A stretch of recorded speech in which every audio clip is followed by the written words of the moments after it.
Hey guys. All right, so the video down below is from Daily Caller Shorts, and it is a portion of Katie Hill's resignation video slash speech.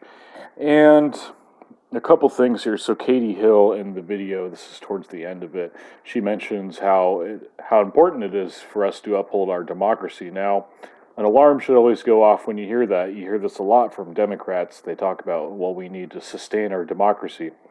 And it's very unfortunate that they're either ignorant of the structure of our government. We live in a representative republic or a federal republic, not a democratic republic like some of these socialist nations across the country. And of course, we all know that's what they want to bring us to. It's either ignorance or just flat out dishonesty. One of the two. It doesn't matter. They're not saying the right thing. So Katie Hill as well. I mean, she's a Democrat from California, former representative. Now, I'm not sure whether she was in the California House of Representatives or the U.S. House of Representatives. So please, someone fact check me on that. But anyways, you had actually George Papadopoulos come out and say that he was going to run for her vacant seat. So, yeah, I totally support that. I mean, we need to get more outsiders running for office for sure. And that means both for the left and the right. I totally support the Jimmy Dore crowd pushing certain candidates because a lot of these people are anti-establishment in their own ways. Unfortunately, the way they want to go about things, it will eventually lead to increased establishment, bigger government. And but it's at least nice to have some viable opposition, at least for us righties that are going to be running for office eventually. We want people that are just going to be flat out honest. Yes, we do like socialism. Yes, we do like communism. And that's who we are. In fact, it would actually make it easier for us to run against these people because most people, 80% of the country, reject the idea of socialism. But anyways, going back to the whole topic at hand here, Katie Hill blames right-wing media for for the smear campaign that's been unleashed against her. Now, I think for starters, she and her husband had actually posted these photos of her, and I saw two of them.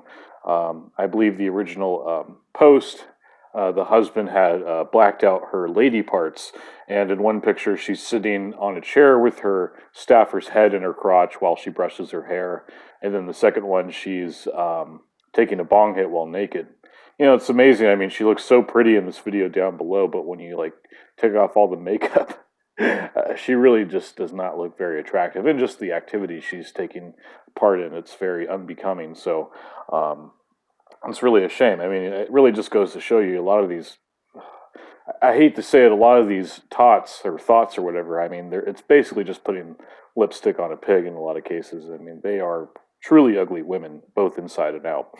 Anyways, so she blames right-wing media for the smear campaign, even though her and her husband were the original posters. They were the ones who put the videos, the pictures out there in the open for everybody to see. And she did it on some throuple forum where she was advertising her and her husband, or vice versa. And for those who aren't familiar, that's an abbreviation for three-person couple. I mean, it's just absolute degeneracy. These people are married, and they're not happy with each other. They need to bring in a third person. It's very perverted, but then again, you can't really expect anything less from Democrats. And the pinnacle of all that is RBG, Ruth Bader Ginsburg,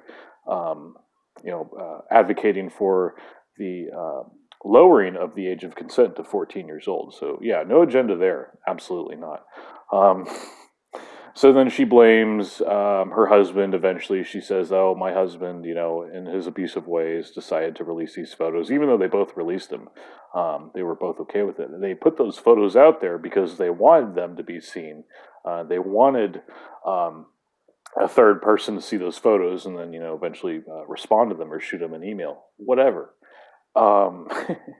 So Katie Hill, like many other feminists, you don't even want to call them that anymore because they generally don't represent what feminism is, which is equality amongst men and women. They actually think that feminism should have, or rather, women should have an uneven playing field tilted in their favor. So they want all the responsibility in the world without having to take responsibility. It's a very irresponsible thing to do, but that's the way they go. That's the way the cookie crumbles for them.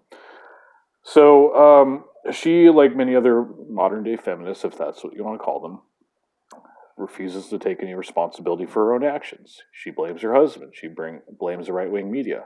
I wouldn't even call, and I think the original legacy media outlet who put out these photos was the Daily Mail. Now, if anybody's ever read the Daily Mail and their headlines, it's an absolute tabloid piece of garbage. You know, they practice nothing but yellow journalism and propaganda. And I would not call them right wing media. I think she was just trying to dog whistle the like 10 supporters she actually has into thinking, like, oh, you know, Evil Orange Man is behind this for sure. And that kind of adds another layer to it. I believe she was one of the people that was leading the assault against Justice Brett Kavanaugh, who was then Judge Brett Kavanaugh. And so I guess it's karma in some ways. I mean, maybe. I always do think that karma has a way of punishing those who do bad and rewarding those who do good. So that may be the case here. But yeah, I know I'm a little late to this story, but I just thought, you know, it's worth mentioning. I should have reported on this a lot earlier, but like I said, I'm very busy nowadays. So here I am. I went ahead and reported it for you guys. All right, guys. Thank you so much for watching. God bless, and I will see you later.